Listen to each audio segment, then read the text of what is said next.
இயேசுவுக்குள் பிரியமான இறை உறவுகளே, இன்றைய நற்செய்தி வாசகத்தினூடாக பகிர்தல் எனும் விழுமியத்தை எங்களுடைய வாழ்வாக்க வேண்டும் என்று அழைக்கப்படுகிறோம்.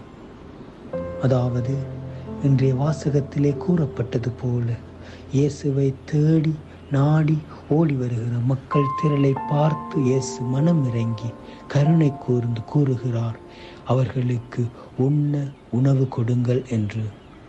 இதே வார்த்தையை இன்று கிறிஸ்தவர்களாகி எங்கள் அனைவருக்கும் இயேசு கூறுகிறார்.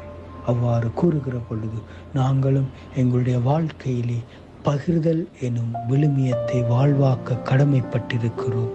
பகிர்தல் எனும் விழுமியம் எங்களுடைய வாழ்க்கையிலே இருக்கிற பொழுது அந்த இடத்திலே அன்பும் இரக்கமும் நிறைந்து காணப்படும்.